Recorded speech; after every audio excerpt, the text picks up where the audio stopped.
Welcome to my YouTube channel OCC. OCC is online chemistry class. My name is Sharat Panchagalle and today I am going to discuss one of the topic of TYBSc chemistry. The name of the topic is heterocyclic chemistry. Now first question arises in mind, what is heterocyclic compound? Heterocyclic organic compounds are cyclic organic compound which contain at least one atom in the ring other than carbon, such as nitrogen, oxygen, sulfur, selenium, phosphorus, silicon, boron, etc. For example, this cyclic compound. This is cyclic compound. In the cycle, there are 4 carbon atoms and 1 oxygen atom. So oxygen atom is the heteroatom. These 4 are the similar atoms, whereas this is the different one. This is the heteroatom. So this cyclic compound will be known as the heterocyclic compound. The name of this compound is furan. We'll take few more examples. This is similar to this one. So this is nitrogen. Nitrogen is the heteroatom. The rest of the ring members are carbon. So this will be also the example of heterocyclic organic compound. Name of this one is the pyrrole. Similarly, this is thiophene. Here sulfur is the heteroatom. This is the 6-membered heterocycle. So here in the ring there are 6 members. One of them is the nitrogen and remaining are the carbons. So nitrogen is the heteroatom. Name of this compound is the pyridine. In the SYBSc, we have already studied about furan, pyrrole, thiophene and pyridine. In TYBSc chemistry, we are going to discuss 3 new heterocycles. So first one is the pyridine N oxide. It is the derivative of pyridine. Then second one is phenolic. And third one is the isoquinolic. So we'll discuss these 3 one by one. Initially we are going to discuss about the pyridine N oxide. So we'll move to the pyridine N oxide. So this is the structure for the pyridine N oxide. Pyridine N oxide contains one pyridine ring. Nitrogen of the pyridine ring is attached to oxygen. So that is the oxide of the pyridine. As the oxygen is attached to nitrogen, that is known as the pyridine N oxide. Oxidation happened at the nitrogen. So name of this compound is the pyridine N oxide. So generally the valency of nitrogen will be 3. Here we are having the 4 valencies. So 4th valency is at the expense of lone pair of this nitrogen. So that's why nitrogen is having the positive charge and oxygen is having the negative charge. So we'll see certain physical properties of the pyridine N oxide. So pyridine N oxide is colorless solid.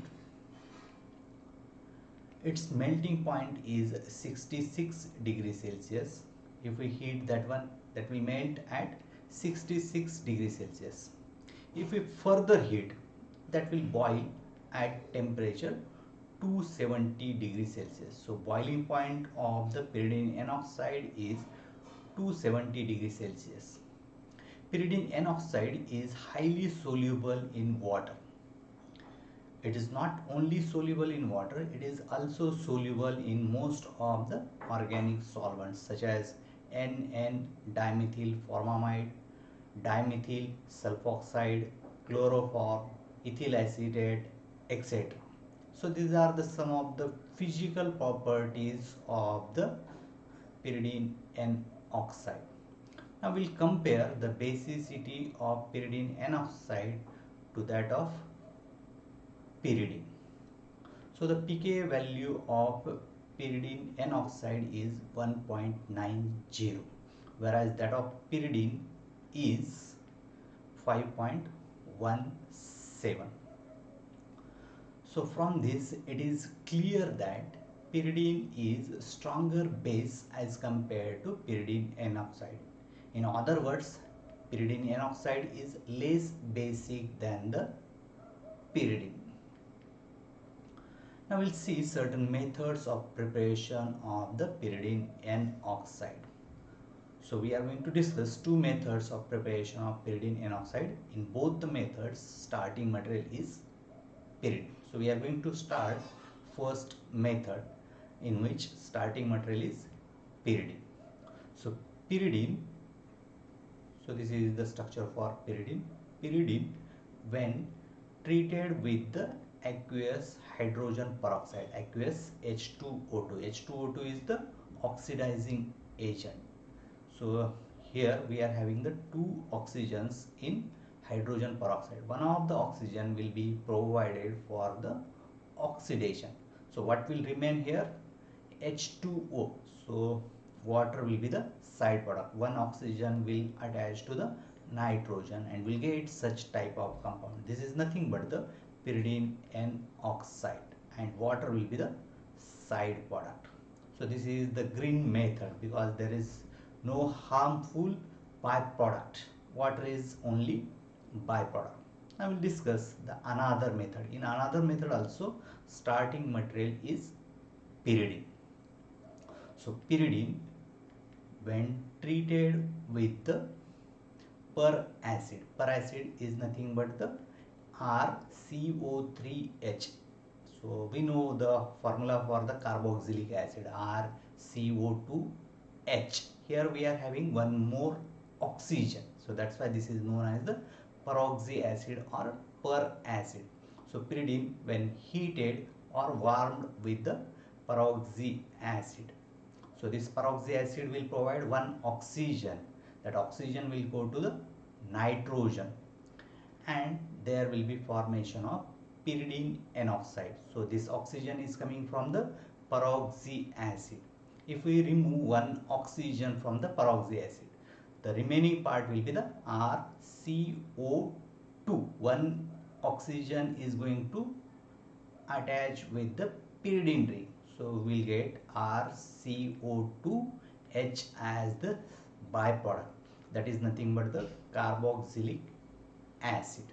For example, pyridine, when treated with one of the peroxy acid, here we will take the peracetic acid, CH3CO3H. We know the formula for the acetic acid, CH3CO2H. Here we are having one oxygen extra. So this is the peracetic acid. So pyridine, when heated with the peracetic acid at temperature 65 degrees Celsius, undergoes oxidation and gives the pyridine N oxide. So this third oxygen of peracetic acid is going to attach to the nitrogen of pyridine and will get such type of compound. This is nothing but the pyridine N oxide. Side product in this reaction will be the acetic acid. If we remove one oxygen from this position, we'll get CH3CO2H. So byproduct in this reaction is acetic acid, CH3CO2H. So this is about the preparation of the pyridine N oxide.